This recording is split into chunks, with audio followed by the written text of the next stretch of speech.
So let's talk about some of the catalysts that's really going to drive Bitcoin to the millions and eventually to the end game of $10 million per Bitcoin.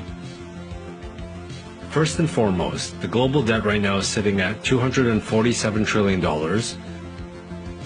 This is obviously unsustainable, and as governments and central banks continually to enrich themselves and devalue the purchasing power for everyone else, people will start to learn about the monetary system, especially in today's age where information is widely available. Second, as more and more corrupt governments around the world start to steal wealth from their citizens through the printing of money, countries like Turkey, Argentina, Zimbabwe, and most recently and probably still in everyone's mind, Venezuela, we are starting to see their citizens adopt Bitcoin at an alarming rate, even if it means going against a ban that their countries have made against Bitcoin. Due to how widespread technology is now, people are using their smartphones to trade and even setting up computers to mine Bitcoin. Third, Wall Street and the big institutions. In the last 2 to 3 years, we have started to see some of the biggest, most powerful financial giants in America setting up on-ramps for the future of Bitcoin. Fidelity, one of the largest asset managers in the world with approximately $7 trillion in total customer assets, have announced that they are starting a crypto exchange and that they are actively already mining Bitcoin and Ethereum. TD Ameritrade, with an astonishing 11.5 million client accounts and assets over $1.3 trillion, have just launched a cryptocurrency trading platform. The Canadian Pension Plan Board, with over $328 billion in assets, are looking into Bitcoin and other cryptocurrencies. The Yale Endowment, David Swensen, perhaps one of the most revered and respected trend-setting investor in the world, has recently declared their first $400 million fund into Bitcoin and cryptocurrencies. The New York Stock Exchange, the world's largest exchange with a market cap of $30 trillion, has announced that they will soon launch their backed Bitcoin cryptocurrency exchange.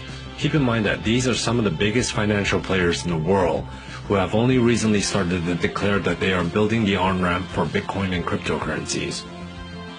Fourth, the big businesses. They are starting to make their moves too. Facebook is launching their own cryptocurrency that is set to come out in 2020. Furthermore, Mark Zuckerberg has held talk with his longtime rivals, the Winklevoss twins. This is all in an effort to help push forth their new Facebook crypto. Could this be another repeat in history? Remember when longtime rivals Steve Jobs and Bill Gates finally put aside their differences and came together to help each other achieve mass adoption with Windows and Apple? Most people underestimate this move, but one just has to remember how Facebook is the world's social network and has to reach beyond most people's imagination, introducing their billions of users throughout their ecosystem of Facebook, Instagram, WhatsApp, and Oculus is going to be absolutely huge.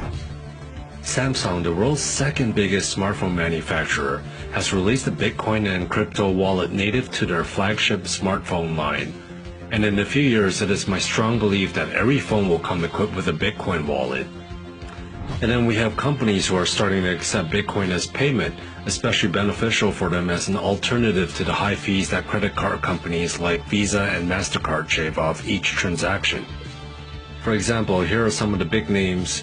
They include Microsoft, Starbucks, Whole Foods, KFC, Shopify, Wikipedia, and this list is going to expand year by year until every business will eventually start offering payments in Bitcoin and other cryptos to avoid the third-party rent seekers such as Visa, MasterCard, PayPal, who take a cut out of every transaction that's no longer required.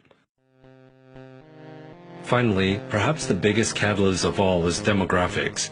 As the baby boomer generations are starting to get into their retirement stage and dropping out of the workforce, millennials are starting to rise up. Within the next 10 years or so, they are coming to the stage of their lives where they are building up their career and earning money, and saving up for a house, a vacation, their kids' college fund, or a retirement. This is the generation that grew up in the digital era, playing video games such as Super Mario, World of Warcraft, League of Legends, Fortnite, and what have you. and the idea of a digital currency like Bitcoin is second nature to them. In addition, millennials also happens to be the generation that witnessed the impact that the 2008 financial crisis had on their parents and the rest of the world, and are all too well familiar with the growing fiat hyperinflation that's happening around them.